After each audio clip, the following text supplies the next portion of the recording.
Hi friends, Karthik Deepa சீரியலில் August 25ஆம் இன்றைக்கான சூப்பரான ப்ரோமோ பற்றி தாங்க பார்க்க போகிறோம். அதுக்கு முன்னாடி வீடியோ ஸ்கிப் பண்ணாமல் கேளுங்க. வீடியோ பிடிச்சிருந்தா லைக் பண்ணுங்கள், ரொம்ப பிடிச்சிருந்தா ஃபாலோ பண்ணுங்கள். வாங்க ஃப்ரெண்ட்ஸ், வீடியோவில் என்ன நினச்சின்னு பார்க்கலாம். தீபா பார்த்தீங்கன்னா ஒரு குடோனில் கொண்டு போய்ட்டு கட்டி போட்டு வச்சுருக்காங்க ரவுடிங்கெல்லாம். அப்போ தீபா பார்த்தீங்கன்னா எவ்வளோதோ கெஞ்சி பார்க்குறாங்க, டே இன்றைக்கி எனக்கு கல்யாணம்டா, எப்படியாவது என்னை விட்டுருங்க, நீங்கள் மட்டும் என்னை விடலைன்னா நானும் நினச்சி ரம்யா கழுத்தில் வந்து கார்த்திக் வந்து தாலி கட்டிடுவாங்கடா, டே ப்ளீஸ் என்னை விடுங்கடா அப்படிங்கிற மாதிரி தீபா வந்து ரவுடிங்கள்ட்ட வந்து கெஞ்சிக்கிட்டு இருக்காங்க. ரவுடிங்க பார்த்தீங்கன்னா யாருமே தீபா சொல்கிறது வந்து கேட்க மாட்டேங்கிறாங்க. அதுக்கப்புறம் பார்த்தீங்கன்னா போலீஸ் இன்ஸ்பெக்டர் சரவணாவும் சில கான்ஸ்டபிளும் கரெக்டாக தீபா இருக்கிற இடத்துக்கு வந்து கண்டுபிடிச்சி வந்துடுறாங்க. பார்த்தீங்கன்னா தீபா வந்து அந்த இடத்துல வந்து குடோனில் வந்து எல்லா இடத்துலையுமே தேடி பார்க்குறாங்க. ரவுடிங்க பார்த்தீங்கன்னா யாருக்குமே தெரியாமல் தீபா வந்து ஒரு இடத்துல மறைச்சு கொண்டு போய் கட்டி போட்டு வச்சுருக்காங்க. தீபா மூஞ்சில் வந்து வாயில் வந்து பிளாஸ்டிக் எல்லாமே ஒட்டி வச்சுருக்காங்க. அதனால வந்து தீபாவால் வந்து கத்த கூட முடியலை. அப்போ பார்த்தீங்கன்னா போலீஸ் எல்லாமே அந்த குடோன் ஃபுல்லாக எங்கே பார்த்தாலுமே தேடி பார்க்குறாங்க. அப்போ உடனே அதில் ஒரு கான்ஸ்டபிள் வந்து சொல்கிறாங்க, சார் நாங்கள் எல்லா இடத்துலையுமே தேடி பார்த்துட்டோம், அந்த மேடம் வந்து இங்கே எங்கேயுமே இல்லை சார் அப்படின்னு சொல்கிறாங்க. அப்போ உடனே சரவணா இன்ஸ்பெக்டர் வந்து சொல்கிறாங்க, அப்படியெல்லாம் நினைக்காதீங்க, கண்டிப்பாக இங்கே இருக்கிறதுக்கு வாய்ப்பு இருக்குது, நீங்கள் எங்கே பார்த்தாலும் தேடுங்க அப்படின்னு சொல்கிறாங்க. அதுக்கப்புறம் பார்த்தீங்கன்னா போலீஸ் வந்து ஒரு இடம் விடாமல் எல்லா இடத்துலையுமே தேடிக்கிட்டு இருக்காங்க. தீபாவுக்கு பார்த்தீங்கன்னா போலீஸ் இன்ஸ்பெக்டர் தெரியுது. பார்த்தீங்கன்னா தீபா வந்து எவ்வளோ முயற்சி பண்ணுறாங்க போலீஸை கூப்பிடலாம்னு. அவங்க வாயில் பார்த்தீங்கன்னா ஒரு துணியை வந்து வச்சு அதில் வந்து பிளாஸ்டரையும் ஒட்டி வச்சுறாங்க, கை கால் எல்லாமே கட்டி போட்டுறாங்க. தீபா வந்து எவ்வளோ முயற்சி பண்ணுறாங்க, ஆனால் முயற்சி பண்ணி கூட போலீஸ் வந்து அவங்களால கூப்பிட முடியலை. அதுக்கப்புறம் பார்த்தீங்கன்னா கார்த்தியை தான் காமிக்கிறாங்க. கார்த்தி பார்த்தீங்கன்னா தீபா வச்சு ரூமில் பார்க்கலாம்னு வராங்க. அப்போ ரியா பார்த்தீங்கன்னா கார்த்தியை பார்த்துட்டு ரொம்பவே பயத்தில் வந்து நடுக்கிறாங்க. அப்போ உடனே ரியா வந்து நினைக்கிறாங்க, ஒருவேளை கார்த்தி வந்து நம்ம தீபா இல்லைன்னு கண்டுபிடிச்சிட்டா என்ன பண்ணுறது அப்படின்னு ரியாவுக்கு வந்து ஒரு விதமான பயம் வருது. அப்போ கார்த்தி பார்த்தீங்கன்னா ரியா வந்து பயப்படுறத வந்து கண்டுபிடிச்சிடுறாங்க. அப்போ உடனே கார்த்தி வந்து நினைக்கிறாங்க, இவங்க எதுக்காக பயப்படுறாங்க. அப்போ உடனே கார்த்தி வந்து ரியாவோட கையை வந்து பார்க்குறாங்க. பார்த்தீங்கன்னா தீபா வந்து ஒரு மோதிரம் வந்து போட்டிருப்பாங்க. அந்த மோதிரம் பார்த்தீங்கன்னா ரியா கையில் வந்து இருக்காது. அதை பார்த்த உடனே கார்த்திக் வந்து ரொம்ப சந்தேகப்படுறாங்க, எங்கடா நம்ம மோதிரம் வந்து தீபா கையில் காணுமே, அப்போ அது தீபாவா இல்லை வேறு யாருமா அப்படிங்கிற மாதிரி கார்த்தி வந்து அந்த இடத்துல வந்து கன்ஃபார்ம் பண்ணுறாங்க. தீபா பார்த்தீங்கன்னா ஒரு மோதிரம் ஒன்று போட்டிருப்பாங்க. அந்த மோதிரத்தை வந்து கார்த்திகை போல தான் உயிருக்கு உயிராக நினைப்பாங்க. அந்த மோதிரமே இல்லைங்கும் பொழுது கார்த்திக் வந்து ரியா மேலே வந்து ரொம்ப சந்தேகம் வந்துடுது. அப்போ உடனே கார்த்தி வந்து நினைக்கிறாங்க, இது தீபாவை என்னென்னு நம்ம அதை செக் பண்ணணும் அப்படின்னு சொல்லிட்டு பார்த்தீங்கன்னா பேசுகிறாங்களா என்னென்னு பார்க்கறதுக்காக, என்னங்க தீபா என்னாச்சு, ஏன் உங்கள் மூஞ்செல்லாம் வேக்குது அப்படின்னு கேட்குறாங்க. அப்போ உடனே ரியா என்ன பண்ணுறாங்கன்னா தீபாவாசியில் வந்து பேசுகிறாங்க, அதெல்லாம் ஒன்றும் இல்லை கார்த்திக் சார், நான் கொஞ்சம் நேரத்துலேருந்து நமக்கு கல்யாணம் ஆக போதில்லை, அதை நினச்சா தான் கொஞ்சம் ஒரு மாதிரியாக இருக்குது, சும்மா தான் கார்த்திக் சார் அப்படிங்கிற மாதிரி ரியா வந்து அந்த இடத்துல சமாளிக்கிறாங்க. அப்போ உடனே ரியா வந்து மனசுக்குள்ளே நினச்சிக்கிறாங்க, கொஞ்சம் விட்டு அவன் எப்படியும் நம்ம வந்து ரியா தாங்கிறத கண்டுபிடிச்சிடும் போருக்கே, இவனை பார்த்தாலே பயமாக இருக்குது, இவங்ககிட்ட எதுக்கும் கொஞ்சம் ஜாக்கிரதையாக தான் இருக்கணும், ஏற்கனவே ரம்யாவுக்கு வந்து நம்மக்கிட்ட சொல்லியிருக்காங்க, அதனால் இவன் மட்டும் கண்டுபிடிச்சிட்டான் அதுக்கப்புறம் நம்ம செத்தான் அப்படிங்கிற மாதிரி ரியா வந்து அந்த இடத்துல நினச்சிக்கிறாங்க. அதுக்கப்புறம் பார்த்தீங்கன்னா ரியா என்ன பண்ணுறாங்கன்னா ஒரு வழியாக நைஸாக பேசி கார்த்திக் வந்து வெளியில் அனுப்பி வச்சுறாங்க. அப்போ கார்த்திக்கு பார்த்தீங்கன்னா ரியா மேலே வந்து சந்தேகம் வந்துடுது. இன்னொரு பக்கம் என்ன நடக்குதுன்னா இன்ஸ்பெக்டர் சரவணா வந்து கார்த்திக் வந்து கால் பண்ணுறாங்க, கார்த்தி இந்த மாதிரி சில பேர் சேர்ந்து பொண்ணு வந்து கடத்தி வச்சிருக்காங்க குடோனில், அது சம்மந்தமாக தான் நாங்கள் தேடுறதுக்கு வந்திருக்கோம் அப்படிங்கிற மாதிரி இன்ஸ்பெக்டர் வந்து கார்த்திக் வந்து சொல்கிறாங்க. அப்போ உடனே கார்த்திக் வந்து கெஸ் பண்ணுறாங்க, ஒரு வேளையை தீபாவாக இருக்கக்கூடாது, தீபாவாக இருந்தால் கண்டிப்பாக வந்து கையில் மோதிரம் இருக்கணும், ஆனால் இங்கே பார்த்தா மோதிரம் இல்லை, ஒருவேளை தீபா வந்து இந்த ரம்யாவும் ரியாவும் சேர்ந்து கூட கடத்தி வச்சிருக்கலாம் அப்படிங்கிற மாதிரி கார்த்தி வந்து நினைக்கிறாங்க. அப்போ உடனே கார்த்திக் வந்து இன்ஸ்பெக்டர் வந்து சொல்கிறாங்க, சார் நீங்கள் அங்கேயே இருங்க, நானும் கொஞ்சம் நேரத்தில் வரேன் அப்படின்னு சொல்லிட்டு கார்த்தி பார்த்தீங்கன்னா மண்டபத்துலேருந்து கிளம்பி நேராக குடோனுக்கு போகிறாங்க. அதுக்கப்புறம் பார்த்தீங்கன்னா மாப்பிள்ளையை அழைச்சிட்டு வாங்க அப்படின்னு ஐயர் சொல்கிறாங்க. இங்கே வந்து பார்த்தீங்கன்னா கார்த்திகை காணும். அப்போ உடனே ஜானகி வந்து சொல்கிறாங்க, இன்னும் கொஞ்சம் நேரத்தில் பார்த்தீங்கன்னா தீபாவும் காணாமல் போய்த்தா, இப்போ பார்த்தீங்கன்னா அதே மாதிரி கார்த்திக்குமே மாப்பிள்ளையுமே காணாமல் போய்த்தாங்க, இப்போ என்ன பண்ணுறதுனே தெரியலையே, தடங்கள் மேலே தடங்களாக நடந்துக்கிட்டு இருக்கேன், எனக்கு என்னமோ ரொம்ப பயமாக இருக்குது அப்படிங்கிற மாதிரி ஜானகி வந்து சொல்கிறாங்க. அப்போ உடனே மீனாட்சி வந்து சொல்கிறாங்க, அத்தை நீங்கள் எதுக்குமே கவலைப்படாதீங்க அத்தை, கார்த்திக் வந்து ஏதாச்சும் முக்கியமான வேலையாக வெளியில் போயிருப்பாங்க, இன்னும் கொஞ்சம் நேரத்தில் வந்துடுவாங்க, அவன் என்ன ஃபோன் பண்ணி பார்க்குறேன் அப்படின்னு சொல்லிட்டு மீனாட்சி பார்த்தீங்கன்னா கார்த்திக் வந்து ஃபோன் பண்ணுறாங்க. கார்த்திக் பார்த்தீங்கன்னா ரிங் போயிட்டே இருக்குது, ஆனால் கார்த்திக் பார்த்தீங்கன்னா அட்டன் பண்ண மாட்டேங்கிறாங்க. அதுக்கப்புறம் பார்த்தீங்கன்னா கார்த்தி உடனே மண்டபத்துக்கு வந்து ரொம்ப மாதம் வந்து இறங்குறாங்க காரில். அதை பார்த்த உடனே மீனாட்சி வந்து கேட்குறாங்க, கார்த்தி இவ்வளோ நேரம் எங்கே போனீங்க, உங்களுக்கு வந்து நான் ஃபோன் போட்டுக்கிட்டே இருந்தேன், ஏன் நீங்கள் ஃபோன் எடுக்கலை அப்படின்னு கேட்குறாங்க. அதுக்கு உடனே கார்த்திக் என்ன சொல்கிறாங்க, அண்ணி நான் முக்கியமான வேலையாக வெளியில் போனேன், அதான் ஃபோன் வந்து அட்டன் பண்ண முடியலை, அதான் இப்போ வந்துட்டேன், ஏதோ பிரச்சனை அப்படின்னு கேட்குறாங்க. அதெல்லாம் ஒன்றும் இல்லை கார்த்தி, நீங்கள் வந்து உங்களை காணும், அதான் பிரச்சனை, அத்தை வந்து ரொம்ப பதறி போய்த்தாங்க, அதனால தான் உங்களுக்கு வந்து நான் கால் பண்ணினேன் அப்படிங்கிற மாதிரி மீனாட்சி வந்து சொல்கிறாங்க. அதுக்கப்புறம் பார்த்தீங்கன்னா பொண்ணை வந்து அழைச்சிட்டு வர சொல்கிறாங்க. அப்போ பார்த்தீங்கன்னா ரியா வந்து அங்கே வராங்க. ரியா கையில் வந்து மூர்த்த புடவை கொடுக்குறாங்க கட்டிக்கிட்டு வர சொல்லி. அந்த கேப்பில் ரியா என்ன பண்ணுறாங்கன்னா ரம்யாவுக்கு வந்து கால் பண்ணுறாங்க, நீ சொன்ன மாதிரியே நான் மூர்த்த புடவை வாங்கிட்டேன், இன்னும் கொஞ்சம் நேரத்தில் நீ வந்துரு, நீ வந்து இந்த மாஸ்க் வந்து ஒட்டிக்க, அதுக்கப்புறம் நான் வந்து இங்கேருந்து போயிடுறேன் அப்படிங்கிற மாதிரி ரியா வந்து சொல்கிறாங்க. அப்போ ரம்யாவும் சரி சரி ரியா கண்டிப்பாக நான் அங்கே வந்துடுறேன் அப்படின்னு சொல்லிட்டு பார்த்தீங்கன்னா ரம்யா வந்து அந்த கூட்டத்தில் வந்து கூட்டமாக உட்காந்துருப்பாங்க. உடனே ரம்யா பார்த்தீங்கன்னா அங்கேருந்து கிளம்புறாங்க. அப்போ ஐஸ்வர்யா என்ன பண்ணுறாங்கன்னா ரம்யா புறத்தை வந்து பார்க்குறாங்க, என்னடா சேட்டுவிட்டு போனாலும் நம்ம கல்யாணத்துக்கு வந்திருக்கோம், அதுவும் முக்காடு போட்டுக்கிட்டு போகுது அப்படிங்கிற மாதிரி ஐஸ்வர்யா வந்து நினைக்கிறாங்க. ரம்யா பார்த்தீங்கன்னா நைஸாக வந்து ரியா இருக்கிற ரூமுக்கு வந்து போயிடுறாங்க. ரியா என்ன பண்ணுறாங்கன்னா தீபா மாதிரியே மூஞ்சிலேருந்து ஒரு தோலை வந்து ஒட்டி வச்சிருப்பாங்க, அந்த தோலை எடுத்து ரம்யா மூஞ்சில் வந்து ஒட்டி வைக்கிறாங்க. அதுக்கப்புறம் பார்த்தீங்கன்னா ரியா என்ன பண்ணுறாங்கன்னா யாருக்குமே தெரியாமல் ரம்யா மாதிரியே முக்காடு போட்டுக்கிட்டு அங்கேருந்து எஸ்கேப் ஆயிடுறாங்க. ரம்யா பார்த்தீங்கன்னா அச்சசல் தீபா மாதிரியே ரெடியாகி அங்கே நிற்கிறாங்க. அப்போ உடனே மைதிலி மீனாட்சி அங்கே வராங்க. அப்போ உடனே ரம்யா பார்த்தீங்கன்னா அச்சசல் தீபா மாதிரியே நிற்கிறாங்க. அப்போ உடனே மைதிலி வந்து கேட்குறாங்க, என்ன தீபா உன் மூஞ்சில் வந்து கொஞ்சம் கூட சந்தோஷமே இல்லையே, இன்னும் கொஞ்சம் நேரத்தில் வந்து உன்னோட கல்யாணம் நடக்க போகுது, அதுக்கான எந்த சந்தோஷமும் உன் மூஞ்சில் வந்து கொஞ்சம் கூட தெரியலையே, எதுவும் பிரச்சனையா தீபா, எதாக இருந்தாலும் என்கிட்டையும் நீ மீனாட்சி கிட்டையும் சொல்லு, எதாக இருந்தாலும் நாங்கள் சரி பண்ணுறோம் அப்படிங்கிற மாதிரி மைதிலி வந்து கேட்குறாங்க. அப்போ உடனே ரம்யா வந்து சொல்கிறாங்க தீபா வயசில், அதெல்லாம் ஒன்றும் இல்லை மைதிலி, சும்மா தான். ஏற்கனவே ஒரு டைம் என்னோட கல்யாணம் வந்து நின்று போயிட்டு அதை நினச்சி வந்து அம்மா வந்து ரொம்ப பயந்துக்கிட்டே இருந்தாங்க, அத்தையுமே பயந்துக்கிட்டு இருந்தாங்க. இப்போயும் ஏதாச்சும் தடங்கள் வந்துருமோன்னு தான் எனக்கு பயமாக இருக்குது அப்படிங்கிற மாதிரி ரம்யா பார்த்தீங்கன்னா தீபா வயசில் சொல்லி மைதிலி வந்து சமாளிக்கிறாங்க. அப்போ உடனே மீனாட்சி வந்து சொல்கிறாங்க ரம்யா கிட்ட, நீ எதுக்கும் கவலைப்படாத தீபா, கண்டிப்பாக கார்த்தி வந்து இன்றைக்கி உன் கழுத்தில் தாலி கட்டிடுவாங்க அப்படின்னு சொன்னதோட பார்த்தீங்கன்னா ரம்யா என்ன பண்ணுறாங்கன்னா தீபா வயசில் உடனே, ஆமாம் இன்றைக்கி அவர் கண்டிப்பாக என் கழுத்தில் தாலி கட்டணும், தாலி கட்டினா தான் எனக்கு சந்தோஷம், அதை விட சந்தோஷம் வேறு எதுவுமே இல்லை அப்படிங்கிற மாதிரி ரம்யா வந்து சொல்கிறாங்க. அப்போ உடனே மைதிலி வந்து நினைக்கிறாங்க, என்னடா நைட்டு முழுக்க தீபா வந்து ரொம்ப சந்தோஷமாக இருந்தா, கார்த்திக் வந்து நம்மள்ட்ட ப்ரப்போஸ் பண்ணிட்டாங்கன்னு, ஆனால் இப்போ தீபா மூஞ்சில அதை நினச்சி கொஞ்சம் கூட சந்தோஷமே இல்லையே அப்படிங்கிற மாதிரி மைதிலியும் மீனாட்சி அந்த இடத்துல யோசிக்கிறாங்க. அதுக்கப்புறம் பார்த்தீங்கன்னா கார்த்தி வந்து மணமேடையிலேருந்து உட்காந்துருக்காங்க. அப்போ உடனே ஐயர் வந்து சொல்கிறாங்க பொண்ணு அழைச்சிக்கிட்டு வாங்க அப்படின்னு. இங்கே பார்த்தீங்கன்னா தீபா வந்து சூப்பராக ரெடியாகி வராங்க. அங்கே பார்த்தீங்கன்னா ரம்யாவுமே தீபா மாதிரியே ரெடியாகி மணமேடைக்கு வராங்க. அதை பார்த்த உடனே அபிராமி வந்து செமையாக ஷாக்காயிடுறாங்க. 2 பேரில் யாருப்பா தீபா, 2 தீபாவா அப்படிங்கிற மாதிரி கேட்குறாங்க எல்லோரும் முன்னாடியும். அப்போ உடனே ரம்யா வந்து நினைக்கிறாங்க, தீபா வந்து நம்ம ரவுடிங்களை வச்சு குடோனில் வந்து கட்டி தானே போட்டு வச்சிருந்தோம், அவள் எப்படி குடோன்லேருந்து இங்கே தப்பிச்சு வந்தா அப்படிங்கிற மாதிரி ரம்யா பார்த்தீங்கன்னா ரொம்பவே குழப்பத்தில் இருக்கிறாங்க.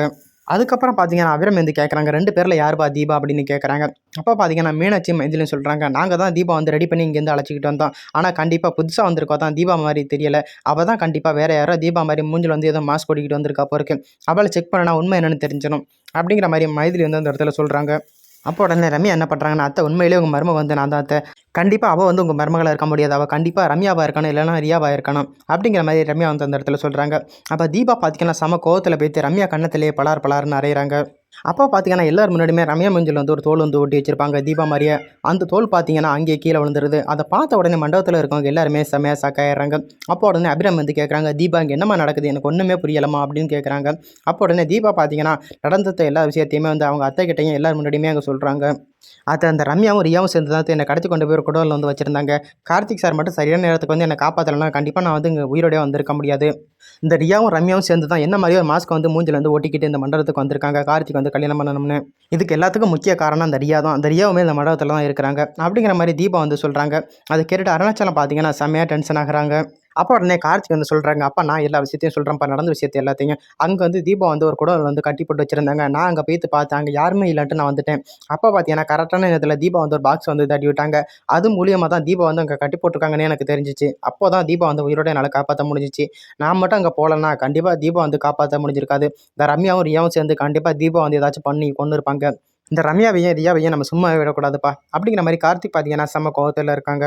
அப்போ அருண் பார்த்தீங்கன்னா விஷயம்லாம் தெரிஞ்சு ஐஸ்வர்யா கண்ணத்திலே பலார் பலார் நாரிறாங்க. சே நீ எல்லாம் ஒரு பொண்ணாடி, அன்னைக்கும் உன் ஃபோனை கேட்டு நான் செக் பண்ணினேன், அன்னைக்கே எனக்கு உண்மை தெரியலை, நீ கேட்டதுக்கு உன் ஃப்ரெண்டு கிட்ட தான் பேசுகிறேன்னு சொல்லி சமாளிச்சிட்டேன், ஆனால் இப்போ தான் தெரியுது உன்னோட உண்மையெல்லாம்.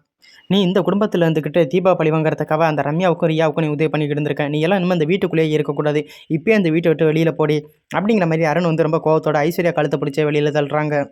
அப்போ உடனே அருண் வந்து சொல்கிறாங்க, சார் இங்கே பாருங்கள் சார், இந்த ரம்யாவோட சேர்த்து என்னோட பொண்டாட்டியுமே அரெஸ்ட் பண்ணுங்க சார், இவளுமே ஒரு முக்கிய குற்றவாளி தான், இவ தான் கண்டிப்பாக அந்த ரியாவுக்கும் ரம்யாவுக்கும் ஹெல்ப் பண்ணினது, இவளை கண்டிப்பாக சும்மா விட்டுறாதீங்க அப்படிங்கிற மாதிரி அருண் வந்து போலீஸ்கிட்ட வந்து சொல்கிறாங்க. அப்போ பார்த்தீங்கன்னா ஐஸ்வர்யா என்ன பண்ணுறாங்கன்னா அருண் காலில் விழுந்து கெஞ்சுறாங்க, ப்ளீஸுங்க என்ன மன்னிச்சிருங்க, இனிமேல் இந்த தப்பும் நான் பண்ண மாட்டேன், சத்தியமாக அந்த ஒரு தடவை மட்டும் மன்னிச்சிருங்க, நான் தெரியாதனமாக இந்த ஐஸ்வர்யாவுக்கும் ரம்யாவுக்கும் நான் உதவி பண்ண போய் இப்படி மாட்டிக்கிட்டேன், இனிமேல் சத்தியமாக நான் தீபாவுக்கும் எந்த தப்புமே பண்ண மாட்டேன், ப்ளீஸ் தீபா என்னை மன்னிச்சிரு அப்படின்னு தீபா கல்லையுமே ஐஸ்வர்யா வந்து விழுறாங்க. அப்போ உடனே கார்த்தி வந்து சொல்கிறாங்க, அண்ணி இனிமேல் உங்களுக்கெல்லாம் எந்த ஜென்மத்திலையுமே மன்னிப்பு கிடையாது, நீ எப்போ என்னோட தீபாவையே நீங்கள் கொல்ற அளவுக்கு முயற்சி பண்ணிட்டீங்களோ அதுக்கப்புறம் உங்களையெல்லாம் மன்னிக்க கூடாது, நீங்களும் இந்த வீட்டிலே இருக்கக்கூடாது, இப்போயே இந்த வீட்டை விட்டு கிளம்புங்க, என்ன இன்ஸ்பெக்டர் பார்த்துக்கிட்டே இருக்கீங்க, இந்த ஐஸ்வர்யாவுமே அரெஸ்ட் பண்ணுங்க அப்படிங்கிற மாதிரி கார்த்தி வந்து ரொம்ப கோவத்தோட சொல்கிறாங்க. அதுக்கப்புறம் பார்த்தீங்கன்னா போலீஸ் இன்ஸ்பெக்டர் என்ன பண்ணுறாங்கன்னா ஐஸ்வர்யா கையிலேயுமே விளங்க மாட்டாங்க. அப்போ உடனே ஐஸ்வர்யா வந்து நினைக்கிறாங்க, சே இவளுக்கு உதவி பண்ண போய் நான் மாட்டிக்கிட்டேனே, அப்பயே நான் நினச்சேன் கண்டிப்பாக நான் மாட்டிக்குவேன்னு, இந்த பணத்தை ஆசையை காட்டி இவ்வளோ 2 பேருமே சேர்ந்து என்னை நல்லாவே ஏமாற்றிட்டாளுங்க அப்படிங்கிற மாதிரி ஐஸ்வர்யா வந்து மனசுக்குள்ளே நினச்சிக்கிறாங்க. இன்னொரு பக்கம் பார்த்தீங்கன்னா தீபா வந்து ரொம்ப உச்சக்கட்ட கோவத்தில் இருக்காங்க. அப்போ உடனே தீபா வந்து ரம்யா பார்த்து கேட்குறாங்க, நீ எல்லாம் ஃப்ரெண்ட் அடிச்சு இவ்வளோ கேவலமாக இருக்க, என்னோட புருஷனே பங்கு போடுறதுக்கு பார்த்தியல அப்படின்னு சொல்லிட்டு தீபா பார்த்தீங்கன்னா ரம்யாவோட கண்ணத்திலே பலார் பலார்னு அறையிறாங்க. அப்போ ரம்யா பார்த்தீங்கன்னா அப்படியே தலை குனிஞ்சு நிற்கிறாங்க. அப்போ உடனே தீபா வந்து சொல்கிறாங்க, இன்ஸ்பெக்டர் சார் இவளெல்லாம் சும்மாவே விடாதீங்க, இவெல்லாம் எந்த ஜென்மத்துக்குமே கண்டிப்பாக ஜெயிலேருந்து வெளியில் ஏறக்கூடாது, அந்த அளவுக்கு கேஸை போட்டு இவளை உள்ள தனுங்க, இவள் வந்து என்னோட புருஷனுக்காக சொந்த அப்பாவே கொள்றதுக்கு துணிஞ்சிட்டா, இவளை இப்படியே விட்டுட்டோம்னா கண்டிப்பாக அவள் யாரை வேணாலும் கொல்லலாம். அதனால் இவளையெல்லாம் சும்மா விடாதீங்க, இப்போ இவளை அரெஸ்ட் பண்ணுங்க அப்படிங்கிற மாதிரி தீபா பார்த்தீங்கன்னா செம கோவத்தில் போலீஸ்கிட்ட வந்து சொல்லிக்கிட்டு இருக்காங்க. அப்போ உடனே மீனாட்சியும் மைதிலியும் சொல்கிறாங்க, ஆமாம் தீபா இவளையெல்லாம் கண்டிப்பாக சும்மா விடக்கூடாது தீபா. எனக்கு ஆரம்பத்துலேருந்து இவன் மேலே ஒரு டவுட் வந்துச்சு, அதை வந்து கன்ஃபார்ம் பண்ணலாம்னு தான் நாங்கள் இருந்தோம். ஆனால் நீ வந்ததுக்கப்புறம் எல்லா உண்மையுமே தெரிஞ்சு போகுது தீபா. இந்த ரம்யா வந்து எனக்கு முன்னாடியிலேருந்தே பிடிக்காது. ஆனால் இப்போ தான் தெரியுது இந்த ரம்யா வந்து வீட்டுக்குள்ளேருந்து பல நாளாக எதுக்காக வந்திருக்கானு. இவளையெல்லாம் சும்மா விடக்கூடாது. நீ மட்டும் ஒன்று சொல்லு தீபா, இவளை வந்து இங்கேயே குத்தி கொண்டாடுறேன் அப்படிங்கிற மாதிரி மைதிலி வந்து சொல்கிறாங்க. அப்போ இன்ஸ்பெக்டர் பார்த்தீங்கன்னா ரம்யா வந்து அரெஸ்ட் பண்ணலாம்னு போகிறாங்க. அப்போ பார்த்தீங்கன்னா இன்ஸ்பெக்டர் வந்து துப்பாக்கி வச்சிருப்பாங்க. அந்த துப்பாக்கி வந்து ரம்யா வந்து பிடுங்கிடுறாங்க. பிடுங்கி கரெக்டாக தீபாவோட மண்டையில் வந்து வைக்கிறாங்க. அப்போ உடனே ரம்யா வந்து கார்த்திகை பார்த்து சொல்கிறாங்க, கார்த்தி இப்போ மட்டும் நீங்கள் என் கழுத்தில் தாலி கட்டலைன்னா கண்டிப்பாக உங்கள் தீபா வந்து நான் இங்கேயே சுட்டு போட்டுருவேன் அப்படிங்கிற மாதிரி சொல்லி ரம்யா வந்து கார்த்திக் வந்து ரொம்பவே மிரட்டுறாங்க. அதை பார்த்த உடனே மீனாட்சி, மைதிலி, அபிராமி எல்லாருமே செமையாக சாக்காயிடுறாங்க. அப்போ உடனே கார்த்தி வந்து ரம்யா பார்த்து சொல்கிறாங்க, ஏ ரம்யா என்ன பண்ணிக்கிட்டு இருக்கும்போது துப்பாக்கி வந்து கீழே போடு அப்படின்னு சொன்னதோட பார்த்தீங்கன்னா ரம்யா வந்து சொல்கிறாங்க, ஏ கார்த்தி ஒன்று அடையிறதுக்காகவே எங்கள் அப்பாவே கொள்றதுக்கு துணிஞ்சானா, தீபா கொள்றதுக்கெல்லாம் எனக்கு எவ்வளோ நேரம் ஆகும். நீங்கள் மட்டும் இப்போ என் கழுத்தில் தாலி கட்டலைன்னா உங்கள் தீபா வந்து நான் இங்கேயே சுட்டு போட்டுருவேன். எனக்கு தேவை நீங்கள் மட்டும்தான். உங்கள் மேலே வந்து நான் ரொம்ப உயிராக இருக்கிறேன். அதனால் உங்களுக்கு முன்னாடி யார் குறுக்க வந்தாலும் கண்டிப்பாக அவங்கள நான் சுட்டுருவேன். யார் என்னென்னு நான் பார்க்க மாட்டேன் அப்படிங்கிற மாதிரி ரம்யா வந்து அந்த இடத்துல சொல்கிறாங்க. அப்போ உடனே தீபா வந்து கேட்குறேன் ரம்யாவை பார்த்து, ரம்யா நீ என்ன காரியம் பண்ணிக்கிட்டு இருக்க, முட்டாள்தனமான காரியம் பண்ணாத, துப்பாக்கி வந்து கீழே போடு அப்படின்னு சொல்கிறாங்க. அப்போ உடனே ரம்யா வந்து சொல்கிறாங்க, தீபா நீ சொல்கிறதெல்லாம் கேட்கறதுக்கு நான் ஒன்றும் பைத்தியக்காரி இல்லடி. ஒழுங்கும் புருஷன் வந்து, அதாவது என் புருஷன் வந்து என் கழுத்தில் தாலி கட்ட சொல்லு. அப்படி மட்டும் கார்த்தி வந்து என் கழுத்தில் தாலி கட்டலைன்னா உன்னை வந்து இங்கேயே சுட்டு போட்டுருவேன்.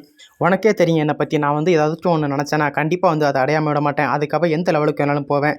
அதுக்காக நான் ஒன்றே கொள்றதுக்கு கூட தயங்க மாட்டேன் அப்படிங்கிற மாதிரி ரம்யா வந்து சொல்கிறாங்க. அதை கேட்டுட்டு கார்த்திக் பார்த்தீங்கன்னா செமையாக சாக்காகிறாங்க. அப்போ உடனே அபிராமி வந்து சொல்கிறாங்க, என்னோட மருமகளையும் என்னோட பிள்ளையும் விட்டுட்டு உனக்கு என்ன தாண்டி பண்ணணும் அப்படின்னு கேட்குறாங்க.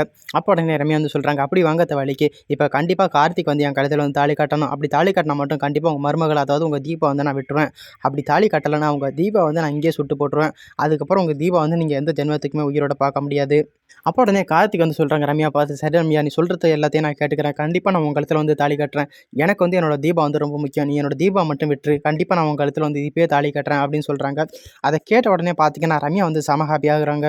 அப்போ உடனே ரம்யா வந்து கேட்குறாங்க கார்த்திகை பார்த்து, கார்த்தி நீங்கள் கண்டிப்பாக இந்த பேச்சிலேருந்து மாற மாட்டீங்கல்ல, நீங்கள் கண்டிப்பாக என் கழுத்தில் தாலி கட்டிடுவீங்கல்ல. நீங்கள் இப்போ தாலி கட்ட சொன்னதே எனக்கு வந்து ரொம்ப சந்தோஷமாக இருக்குது. அதுவே நீங்கள் தாலி கட்டினா அதை விட சந்தோஷம் எனக்கு எதுவுமே இல்லை. என்னை மட்டும் நீங்கள் ஏமாற்றிட மாட்டீங்கல்ல ரம்யா. நான் உன்னை கண்டிப்பாக ஏமாற்ற மாட்டேன். என்னோட தீபா வந்து எனக்கு எந்த அளவுக்கு முக்கியமோ அதே மாதிரி அவரோட உயிர் எனக்கு முக்கியம். இப்போ கூட உனக்கு நான் தாலி கட்டுன்னு சொன்னது கூட என்னோட தீபாவுக்காக தான் நான் ஒத்துக்கிட்டேன். கண்டிப்பாக நான் உன் கழுத்தில் வந்து தாலி கட்டுறேன் அப்படிங்கிற மாதிரி சொன்னதோட பார்த்தீங்கன்னா ரம்யா வந்து ரொம்ப சந்தோஷத்தில் வந்து துள்ளி குதிக்கிறாங்க.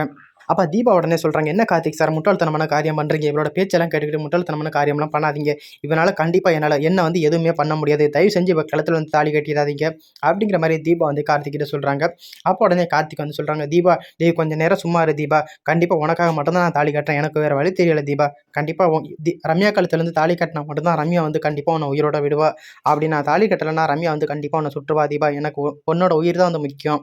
இன்னொரு பக்கம் பார்த்தீங்கன்னா தீபா வந்து ரம்யா கழுத்தில் வந்து தாலி கட்ட வேணாம்னு சொல்கிறாங்க. கார்த்திக் பார்த்தீங்கன்னா ரம்யா கழுத்தில் வந்து கார்த்திக் வந்து தாலி எடுத்துக்கிட்டு வரதை பார்த்துட்டு செம்ம சந்தோஷத்தில் இருக்காங்க ரம்யா. அப்போ உடனே ரம்யா வந்து ஐயரை பார்த்து, ஐயரை மந்திரம் சொல்லுங்க அப்படின்னு சொல்கிறாங்க. ஐயர் பார்த்தீங்கன்னா மந்திரம் சொல்லாமல் இருக்காங்க. அப்போ ரம்யா பார்த்தீங்கன்னா ஐயரை பார்த்து துப்பாக்கி எண்ணிடுறாங்க. அப்போ உடனே ஐயர் பார்த்தீங்கன்னா பயத்தில் வந்து மந்திரத்தை எல்லாம் சொல்ல ஆரம்பிக்கிறாங்க. அப்போ உடனே ரம்யா என்ன பண்ணுறாங்கன்னா, மீனாட்சி, மைதில் நீங்கள் 2 பேரும் எதுக்கும் வெட்டியாக இருக்கீங்க, எல்லாருக்கிட்டையும் போய் அச்சத்தை கொடுங்க, அச்சத்தை போட்டு தான் என்ன வந்து வாழ்த்தணும் அப்படிங்கிற மாதிரி ரம்யா வந்து துப்பாக்கியை காட்டி மிரட்டுறாங்க. மீனாட்சி, மைதிலையும் பார்த்தீங்கன்னா எல்லாருக்கிட்டையுமே போய் அச்சத்தை கொடுக்குறாங்க. அப்போ கார்த்தி என்ன பண்ணுறாங்கன்னா ரம்யா கழுத்தில் வந்து தாலி கட்ட போகிற மாதிரி அந்த தாலினாலேயே ரம்யாவோட கழுத்தை வந்து இருக்கிறாங்க. அப்போ தீபா பார்த்தீங்கன்னா ரம்யா வச்சிருந்த துப்பாக்கி வந்து பிடிங்கிறாங்க. அப்போ உடனே ரம்யா வந்து சொல்கிறாங்க, ப்ளீஸ் கார்த்தி என்னை விட்டுரு, என் கழுத்தை இருக்காத, ப்ளீஸ் தயவு செஞ்சு விட்டுரு அப்படிங்கிற மாதிரி சொல்கிறாங்க. அப்போ உடனே கார்த்திக் வந்து ரம்யா கிட்ட சொல்கிறாங்க, இப்போ நினச்சா கூட கண்டிப்பாக இந்த கழுத்தாலே உன் கழுத்தை இறுக்கி என்னால் கொல்ல முடியும். நான் வந்து என் பொண்டாட்டி கூட 100 வருஷம் வாழணும்னு நினைக்கிறேன். அதனால தான் இந்த தப்பை வந்து நான் பண்ணக்கூடாதுன்னு நினைக்கிறேன் அப்படின்னு சொல்லிட்டு பார்த்தீங்கன்னா போலீஸ் வந்து அரெஸ்ட் பண்ண சொல்கிறாங்க. போலீஸும் பார்த்தீங்கன்னா கரெக்டாக ரம்யாக்கள் வந்து விலங்கு வந்து மாட்டுறாங்க. அப்போ பார்த்தீங்கன்னா ரம்யா வந்து தீபாவையும் கார்த்தியும் பார்த்து சவால் விடுறாங்க. தீபா எத்தனை வருஷம் சென்றாலும் கண்டிப்பாக உன்னை வந்து நான் கொல்லாமல் விட மாட்டேன். கார்த்திக் வந்து எத்தனை வருஷம் சென்றாவது நான் வந்து அடைஞ்சே தீருவேன். கார்த்திக் வந்து என்றைக்குமே எனக்கு தான் புருஷன் அப்படின்னு சொல்கிறாங்க. அப்போ போலீஸ் பார்த்தீங்கன்னா ரம்யா வந்து அங்கேருந்து தரன்னு பிடிச்சி இழுத்துக்கிட்டு போகிறாங்க. அதுக்கப்புறம் பார்த்தீங்கன்னா ஐயர் வந்து சொல்கிறாங்க, டைம் ஆகிட்டே இருக்குது, சீக்கிரம் பொண்ணு மாப்பிள்ளை கையில் தாலி எடுத்து கொடுங்க, அவங்க கட்டட்டும் அப்படின்னு சொல்கிறாங்க. கார்த்திக் பார்த்தீங்கன்னா ரம்யா கழுத்தில் இருக்கிற தாலி வந்து கையில் வச்சுருப்பாங்க. அந்த தாலியை எடுத்து தீபாவோட கழுத்தில் வந்து கட்டுறாங்க. அதை பார்த்துட்டு மீனாட்சி, மைதிலி, ஜானகி, அபிராமி அங்கே இருக்கவங்க எல்லாருமே ஆசீர்வாதம் பண்ணுறாங்க. அப்போ தீபாவோட அம்மா ஜானகி பார்த்தீங்கன்னா ரொம்பவே கண் கலங்கி அழுகுறாங்க. எப்படியோங்க ரொம்ப கஷ்டத்துக்கு அப்புறம், ரொம்ப போராட்டத்துக்கு அப்புறம் நம்ம பொண்ணோட கல்யாணம் வந்து நல்லபடியாக நடந்துட்டுங்க. இதுவே போதும். இதை பார்த்ததே எனக்கு ரொம்பவே சந்தோஷமா இருக்குது. அப்போ உடனே தர்மலிங்கம் வந்து சொல்கிறாங்க, நான் தான் சொன்னேன்னே ஜானகி, கண்டிப்பாக நம்ம பொண்ணோட நல்ல மனசுக்கு எல்லாமே நல்லபடியாக தான் நடக்கும்னு. நம்ம தீபா வந்து சின்ன வயசுலேருந்து யாருக்கும் எந்த தப்பும் பண்ணுனதில்லை. அதனால் தீபாவுக்கு வந்து ஒரு நல்ல மனசுக்கு கண்டிப்பாக நல்லவனாக தான் புருஷனாக வருவான். அதனால தான் நம்ம மாப்பிள்ளை வந்து புருஷனாக கிடச்சிருக்காங்க. அதை நினைக்கும் பொழுது எனக்குமே ரொம்ப சந்தோஷமாக தான் இருக்குது அப்படிங்கிற மாதிரி சொல்லி தர்மலிங்கம் பார்த்தீங்கன்னா அந்த இடத்துல ரொம்பவே சந்தோஷப்படுவாங்க. இன்னொரு பக்கம் பார்த்தீங்கன்னா அபிராமி வந்து செம்ம சந்தோஷமாக இருப்பாங்க.